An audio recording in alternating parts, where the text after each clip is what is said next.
Hey everybody, it's Kevin with Interstate Explorers, and in today's video we're talking about 5 hidden costs of RVing. So let's get into it.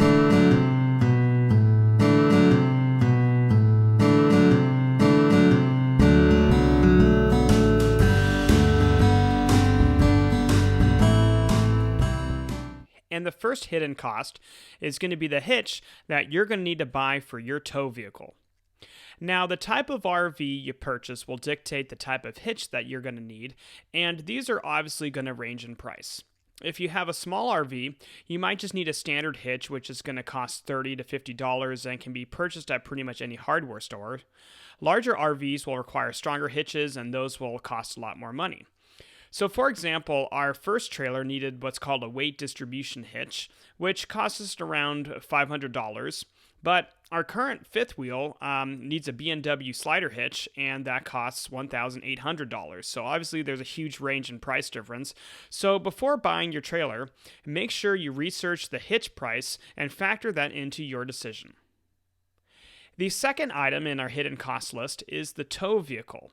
And I've talked about the tow vehicle in a previous video about 5 things that we wish we knew before buying an RV, and this was one of them.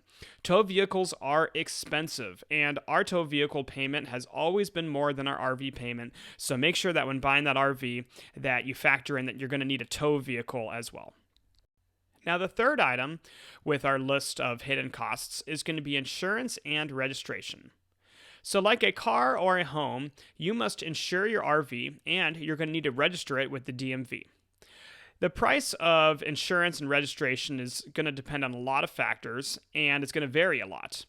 But just to put some numbers out there, for insurance, the first trailer that we owned was just a little under $400 for the annual insurance, and our current fifth wheel is more expensive, but that is just a little bit under $1,000 for the annual insurance cost.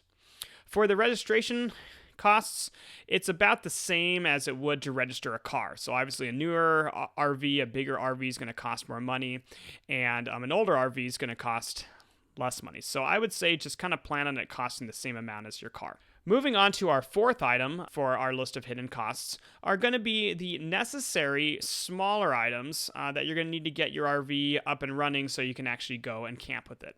So these items include buying wheel chocks, leveling blocks, a water hose, a water filter, a water pressure regulator, sewer hose feet, a sewer hose elbow, a surge protector, some bedding for your bed, some kitchen items so that you can cook in your RV, some decorations so that it feels more like home, and you're going to need a toolbox with tools, things such as wrenches, a torque wrench, some gloves, some grease, zip ties, a level, tape measure, hammer, rubber mallets, shovel, a flashlight, screwdrivers, and a bunch of other things as well too. And while these small items probably all each cost under $50, maybe some under 20, these things are going to add up, and you're probably going to want to plan on spending at least $500 in these items at least to get your RV up and running. And our fifth and final hidden cost item is going to be some recommended upgrades that you may want to consider. These upgrades we've done to our units, and we've also read about these in Facebook groups, and I've talked with several RVers, and they recommend these as well. So the first item are going to be the tires. Most tires that come with RVs are low quality and potentially unsafe. On our old RV, we upgraded our tires after getting a flat, and we immediately noticed a difference as the trailer handled the road and gripped it much better. For 4 tires after installation, it was just a little over $500. The next thing you may consider upgrading is the mattress, as the provided RV mattresses can be thin and uncomfortable, so we decided to purchase a, quote, real mattress from the store. We got our mattress from Costco, and it was $500. If you have a fifth wheel, you may want to consider investing in snap pads. These are helpful to protect the fifth wheel feet. This cost us $130. Another upgrade you may want to do is locks. And we're not talking about the main door locks because those are typically pretty good, but we're talking about the storage area locks. Those are not the best and can be easily picked if you're worried about that. So we upgraded our locks, and they're not too expensive. These cost us about $20.